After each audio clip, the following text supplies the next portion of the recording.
আপনার বক্তব্য আল্লাহ ভরসা অনেক শুনেছি। মোবাইল চালু যদি করি আল্লাহ ভরসা তাহলে শুনতে পাই। আপনার আল্লাহ ভরসার একটা বক্তব্য আমাদের মনে আছে। আপনি বলছিলেন মুসা আলাইহিস সালাম আগে আগে পালিয়ে যাচ্ছেন, পিছনে পিছনে ফেরাউন ধাওয়া করছে সদল বলে। হঠাৎ গিয়ে সামনে পাহাড় পড়লো, তিনি আর যেতে পারবেন না। সামনে মুখে পাহাড়, বামে ফেরাউন, পিছনে ফেরাউন, ডানে কুলজম সাগর, বাঁচার কোনো পথ নেই। মুসা আলাইহিস সালামের সঙ্গী সাথী বললেন, ইন্নাল্লাহ মুদরাকুন, আমরা আটকা পড়েছি, আমরা এখন ফেরাউনের হাতে বন্দী। মুসা আলাইহিস সালাম বললেন, কাল্লা, কখনো নহে, অসম্ভব, এটা হতে পারে না। ইন্না মায়া রাব্বি, আমার সাথে আমার প্রতিপালক রয়েছেন, সাইয়াহদিনি, তিনি আমাকে পথ দেখাবেন। বাহ্যিক ভাবে বাঁচার কোনো পথ নেই। কোন সাহসে মুসা আলাইহিস সালাম বলতে পারেন যে অবশ্যই অসম্ভব, এটা হতে পারে না, ফেরাউন আমাকে ধরতে পারে না? বাহ্যিক ভাবে বাঁচার কোনো পথ নেই। একমাত্র আল্লাহর উপরে ভরসা করে মুসা আলাইহিস সালাম এই কথা বলেন। হাতের ডানে সাগর আছে, সামনে পাহাড় আছে, বামে পিছনে ফেরাউন আছে। সঙ্গী সাথী বলছেন, আমরা আটকা পড়েছি, আমরা ফেরাউনের হাতে ধরা পড়েছি। তখন মুসা আলাইহিস সালাম বলছেন, কাল্লা, কখনো নহে, অসম্ভব, এটা হতে পারে না। ইন্না মায়া রাব্বি, আমার সাথে আমার প্রতিপালক রয়েছেন, সাইয়াহদিনি, তিনি আমাকে পথ দেখাবেন। আব্দুর রাজ্জাক সাহেব, এরপরও কি আমি আল্লাহ ভরসা বুঝলাম? আপনি যেটা বললেন সেটা আমার মনে আছে, কিন্তু আমি কি আল্লাহ ভরসা বুঝলাম? তাহলে আপনি সহজ ভাবে মনে করেন, বাসা বাড়ি থেকে যখন বের হবেন তখন বলবেন, বিসমিল্লাহি তাওয়াক্কালতু আলাল্লাহ, আল্লাহর নামে বের হচ্ছে, আল্লাহর নামে ভরসা করি, বিসমিল্লাহি তাওয়াক্কালতু আলাল্লাহ। তারপর আর একটু লাগিয়ে দেন, লা হাওলা ওয়ালা কুওয়াতা ইল্লা বিল্লাহ। বাহ্যিক ভাবে আন্তরিক ভাবে নড়াচড়া করার কোন শক্তি নেই আল্লাহর শক্তি ছাড়া। এইবার আপনি মনে করেন যে আমি আল্লাহ ভরসা করেছি। বুঝাতে পারলাম?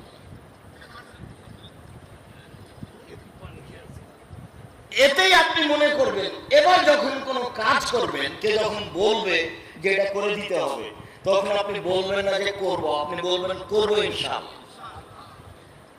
এই দুটো পথে আপনি ধরে নেন যে আমি এখন আল্লাহর উপরে ভরসা করে আছি।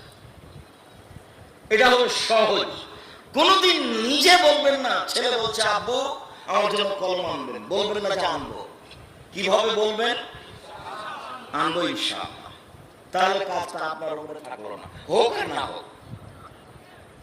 যদি ভুলে গিয়ে থাকেন তো ইনশাআল্লাহ, যদি কিনতে না পারেন তো ইনশাআল্লাহ, যদি কিনতে পারেন তো ইনশাআল্লাহ, মানে আল্লাহর উপরে আছে, যদি আল্লাহ চায়।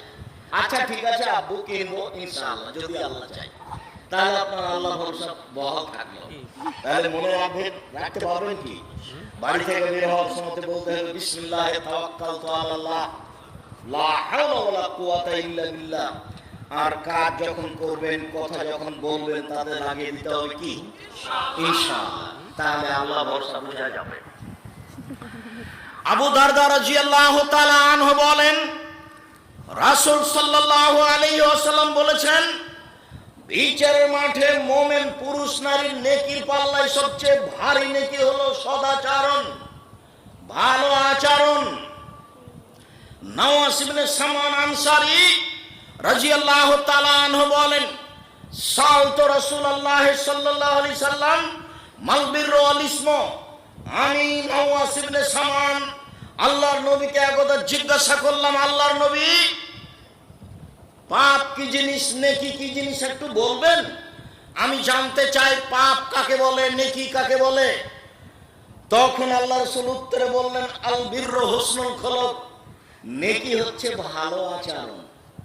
তিনি বললেন না নেকি হচ্ছে তাহাজ্জুদ, তিনি বললেন না নেকি হচ্ছে কোরআন তেলাওয়াত, তিনি বললেন না নেকি হলো হজ, তিনি বললেন না নেকি হলো সুবহানাল্লাহ বলা। তিনি জিজ্ঞাসার উত্তরে বললেন নেকি হলো ভালো আচরণ। মনে থাকবে না মনে হয়? জিজ্ঞাসাটা কি ছিল? নেকি কি জিনিস? কোন সময় বউ স্ত্রীকে গালি দিবেন না। যখন তখন তো গ্রামে বাড়ি, একটু 19-20 হলে স্ত্রীকে গালি দিবেন না। স্ত্রী খুব দাম সম্পদ, মনে রাখো, দাম সম্পদ। কথায় কথায় তালাক দিয়েন না। আর ভুলেও কোনোদিন বইয়ের নামে অ্যাকাউন্ট খুলে বিদেশে যাবেন না। বাপের সাথে গন্ডগোল হয়েছে, হোক, অ্যাকাউন্ট বাপের নামে খুলতে হবে। স্ত্রীর নামে যদি অ্যাকাউন্ট খুলে বাইরে যান, স্ত্রী আপনার যতই ভালোবাসার বস্তু হোক না কেন, কয়েকদিন পরে সবটি টাকা নিয়ে চলে যাবে। যত জিজ্ঞাসা আছে আমার কাছে, তার শতকরা 30% জিজ্ঞাসা এটা। এই কাজ ভুলেও করবেন না। সদাচরণ পাওয়ার সবচেয়ে পৃথিবীতে বড় হকদার বাপ মা।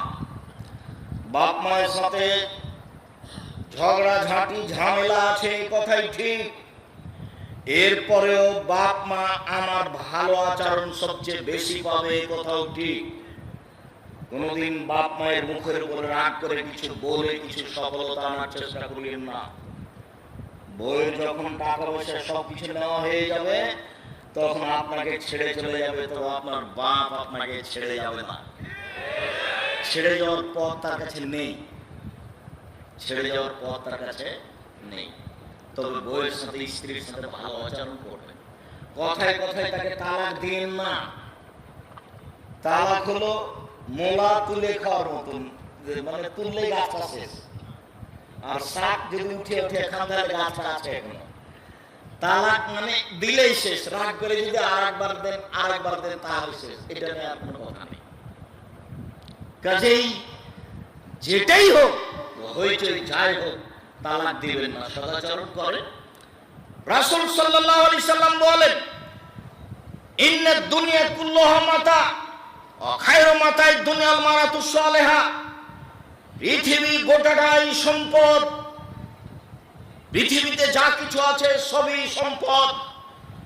সবচেয়ে উত্তম সম্পদ হচ্ছে ভালো স্ত্রী। এই কথা মুহাম্মদ সাল্লাল্লাহু আলাইহি সাল্লাম বলেন, হাদিস বুখারী মুসলিম। কাজে স্ত্রী এই পরিবারে শান্তি দেওয়ার বস্তু। এই পরিবারের প্রত্যেকটা জিনিস ভালো করে ঠিকঠাক করে সাজিয়ে রাখার বস্তু। ওই পারে সবকিছু ঠিক করে সাজিয়ে রাখতে। ওর অত অভিমান নিয়ে বিবেচনা করবেন না, ওকে ভালোবাসার চেষ্টা করবেন। মহান আল্লাহ বলেন, আমিন আয়াতিহান খালাকালাকুম মিন আজওয়াজিকুম লিতাসকুনু ইলাইহা।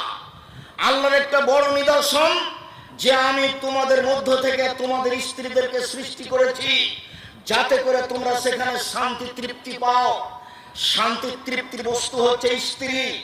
মারলে শান্তি তৃপ্তি থাকে না, গালি দিলে শান্তি তৃপ্তি থাকে না, ঝগড়া ঝাঁটি করলে শান্তি তৃপ্তি থাকে না। ধৈর্যের পরিচয় দিয়ে চলতে হয়। আপনাকে একটা দৃষ্টান্ত দেখায় আমি। আল্লাহ রাসূল এক স্ত্রীর কাছে ছিলেন, আয়েশার কাছে ছিলেন।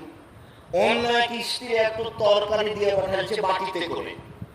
তো বাটিতে দেওয়াটা আয়েশা রাদিয়াল্লাহু তাআলা সহ্য করেননি।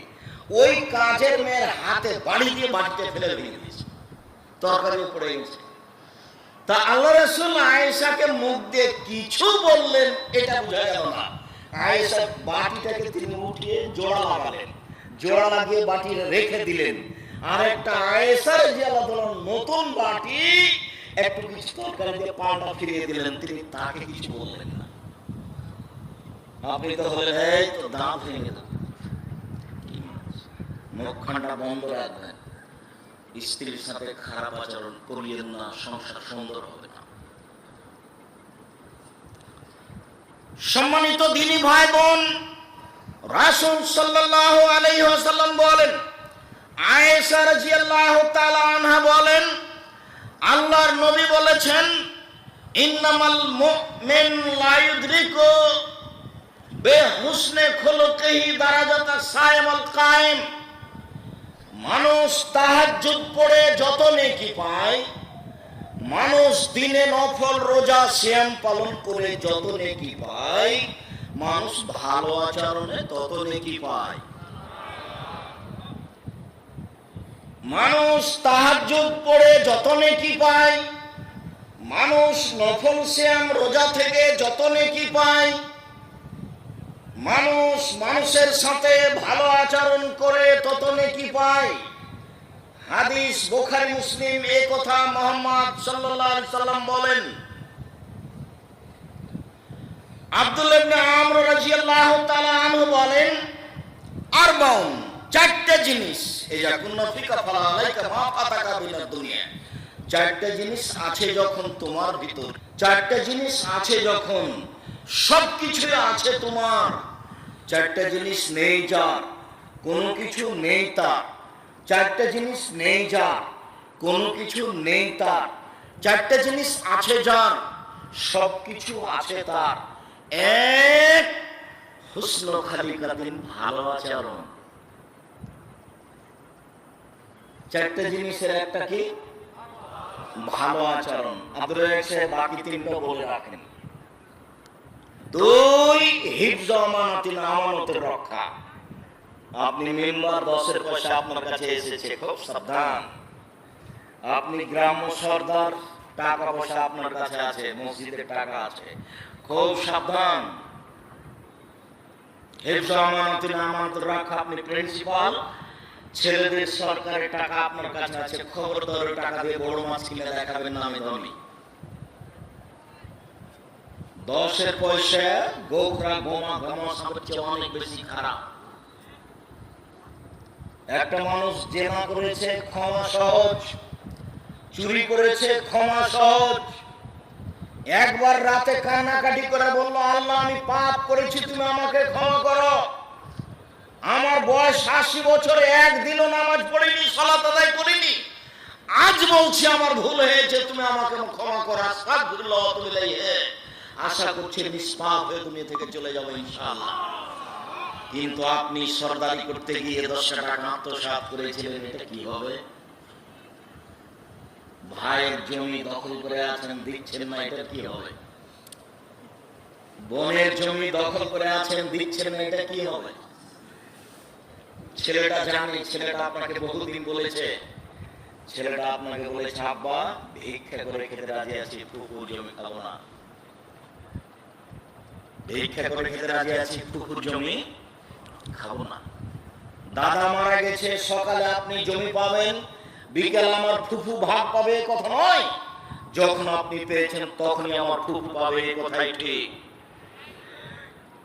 10-এর পয়সা নষ্ট করে, মানুষের হক নষ্ট করে, বোনের হক নষ্ট করে, ছেলেদের হক নষ্ট করে জান্নাত কেনার চেষ্টা করেন না, জাহান্নামের সিদ্ধান্ত আগে হয়ে আছে। হক নষ্ট পাপ, বদনামের পাপ, খুব বড় মহাপাপ। গোখরা সাপ দংশন করলে আপনি একাই মারা যাবেন। ওসর যাকাত ফিতরা না দিলে গোটা পরিবার মারা যাবে। 10-এর পয়সা ভক্ষণ করলে গোটা পরিবার মারা যাবে। বনের জমি না দিলে গোটা পরিবার মারা যাবে, কেউ রক্ষা পাবে না। আল্লাহর নবী বলেন, কুল্লু লাহমিন নাবাতা মিনাস সাওতি কানাতিন নার আওলা বিহি। যেই ছেলে মেয়ে আহাল পরিবার হারাম উপায়ে বাড়ে, এদের জন্য জাহান্নাম যথেষ্ট। এই কথা মুহাম্মদ সাল্লাল্লাহু আলাইহি সাল্লাম বলেন। তিনি বলেন, লা ইয়াদখুলুল জাসাদা গুযিয়া বিল হারাম, লা ইয়াদখুলুল জাসাদুল জান্নাতা গুযিয়া বিল হারাম। ওই শরীর জান্নাতে যাবে না যেই শরীর হারাম উপায়ে বাড়ে।